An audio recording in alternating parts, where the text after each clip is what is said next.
Hi community of awesome, I'm Ava J and this is Bookish Pixie. So you've edited your manuscript, gone over it with critique partners, and done several rounds of revisions, and now your manuscript is gleaming in basically the essence of perfection, so what do you do with it? It's now time, my friend, for querying. Or rather, for getting ready to query. Before you even think about sending out a query letter though, of course you need a query letter, and you also need a list of people to send your query letter to. We're going to talk about what goes into a query letter next week, but today we're going to talk about how to research for querying. For those who don't know, querying is when a writer who wants to be traditionally published contacts literary agents in the hopes that they'll want to represent their work. However, when it comes to literary agents, it's not a one-size-fits-all deal. There are tons of literary agents out there, and the important thing for you when you first start the researching process is to look for agents who would be best for you and your manuscript. This is really important to take note of because you don't just want an agent who would be perfect for that one manuscript. Ideally, you want an agent who can help you throughout your whole career. So for example, if your manuscript is YA contemporary, but you also really love to write new adult, then you're going to want to look for an agent who represents both YA contemporaries and new adult books. Which leads me to my next point, you need an agent who represents your genre. There are absolutely no exceptions to this rule. The very first thing you want to look at when you're looking for agents is to make sure they represent the genre you write in. It doesn't matter if you're best friends on Twitter with that agent or if you just really love their interview style or whatever the case is,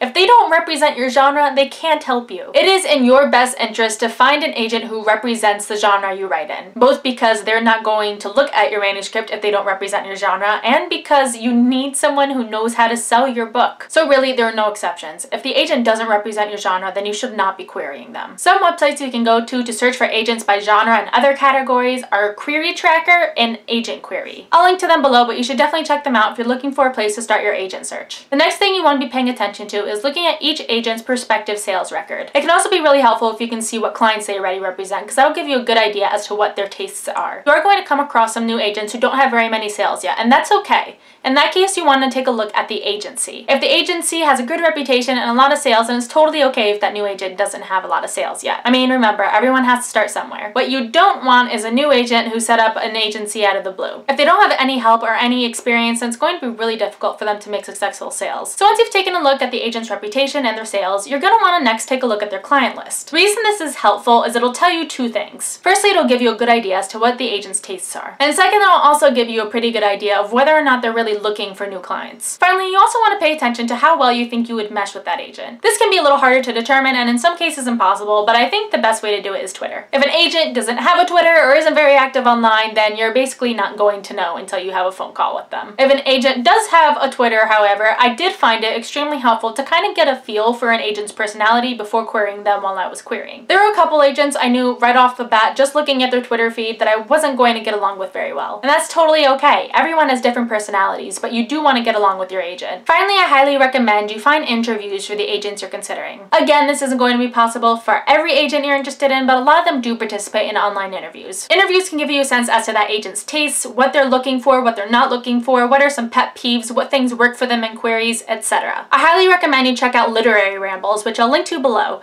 but it's a site that has a lot of compiled information on tons of agents. Finally, once you have your list of potential literary agents, make sure you read each of their submission guidelines, please. Every agent has different submission guidelines, and it is so important that you pay attention to each and every one of them. If you don't pay attention to submission guidelines, you're risking an automatic reject without the agent really even taking a look at your work. Because the thing is, by not paying attention to their submission guidelines, you're basically telling them that you didn't want to put in the effort. So why should they put any effort into you? So that's all I got for today. If you liked what you saw, don't forget to subscribe and comment, and I'll see you guys next week.